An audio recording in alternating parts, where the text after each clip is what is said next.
Guys, अगर आप bike चलाने के शौकीन हैं तो ये फैक्ट स्पेशली आपके लिए है। क्या आपको पता है कि इंडिया में चप्पल पहन के बाइक चलाना गैर कानूनी है? जी हां गाइस, हालांकि हम इसे सीरियसली नहीं लेते, लेकिन ये बात सच है।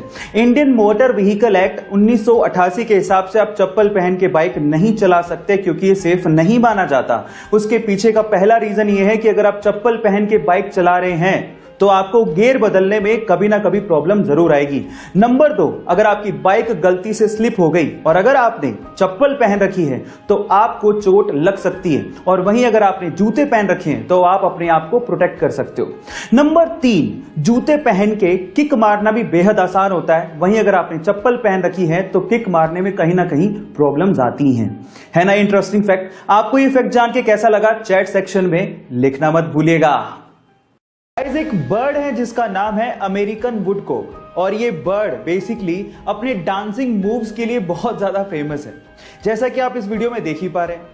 बट ये आपके लिए और हमारे लिए डांसिंग है, बट एक्चुअली इस बर्ड के लिए बेसिकली ये पेट भरने का तरीका है। कैसे, मैं आपको बताता हूं। एक्चुअली जब ये बर्ड रेत पर आगे बढ़ता है तो अपने पैरों पर पूरा अपनी बॉडी का वेट डाल देता है, जिसकी प्रेशर की वजह से रेत पर जो सरफेस पे कीड़े होते हैं वो बाहर आ जाते हैं। फिर क्या, उसके बाद वो कीड़ों को खाते हैं और अपना पेट भरते हैं। है ना ये अमेजिंग ट्रिक?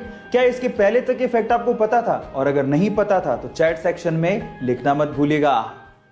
गाइस, लोग अट्रैक्टिव दिखने के लिए क्या कुछ नहीं करते, मेकअप, मेकओवर, आर्टिफिशियल साजो सामान का इस्तेमाल, लेकिन फिर भी वो इतने अट्रैक्टिव नहीं दिख पाते जितना कि वो एक सिंपल स्माइल से लग सकते हैं। जी हां गाइस, एक स्टडी के अनुसार ये सिंपल सी माइल्ड सी स्माइल आपको मेकअप, मेकओवर या आर्टिफिशियल साजो सामान से भी 3 गुना ज्यादा अट्रैक्टिव बनाती है।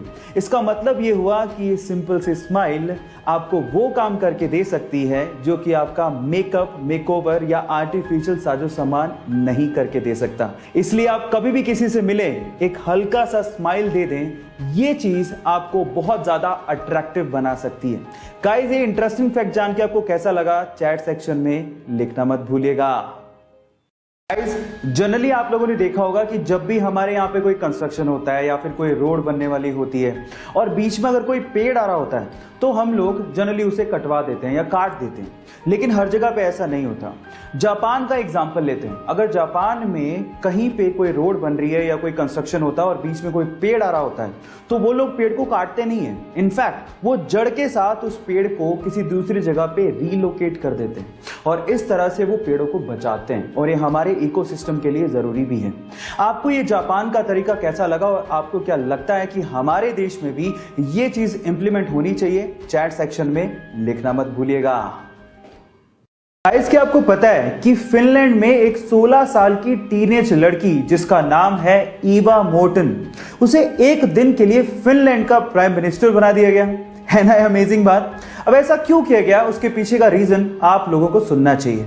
इतनी छोटी सी उम्र में वो लड़की ह्यूमन राइट्स, जी हां, ह्यूमन राइट्स और क्लाइमेट चेंज को लेके बहुत बड़े बड़े अभियान चला चुकी है, और इसी चीज को एप्रिशिएट करने के लिए और यूथ की इस पावर को एप्रिशिएट करने के लिए वहां की गवर्नमेंट ने इस 16 साल की टीनेज लड़की को एक दिन के लिए फिनलैंड का प्राइम मिनिस्टर बना दिया। गाइस, आपको फिनलैंड की गवर्नमेंट का इस तरह से यूथ को एप्रिशिएट करने का तरीका कैसा लगा?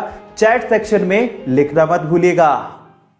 छुट्टियां किसे अच्छी नहीं लगती, और छुट्टियां होनी भी चाहिए जिससे हमारी वर्क एफिशिएंसी इंक्रीज होती है, और इसी चीज को लेके जापान की गवर्नमेंट ने एक लॉ निकाला है जिसका नाम है हॉलीडे बाय लॉ। अब इस लॉ में क्या होता है मैं आपको बताता हूं। इस लॉ में कुछ ऐसा है कि 2 हॉलीडेज के बीच में अगर एक वर्किंग डे आ रहा है तो वो working day by default holiday बन जाएगा। मतलब ये है कि 2 छुट्टियों के बीच में अगर कोई वर्किंग डे आ रहा है तो वो वर्किंग डे भी छुट्टी में कन्वर्ट हो जाएगा। है ना इंटरेस्टिंग लॉ? क्या आपको भी लगता है कि हमारी कंट्री में भी ऐसा लॉ होना चाहिए? चैट सेक्शन में लिखना मत भूलिएगा।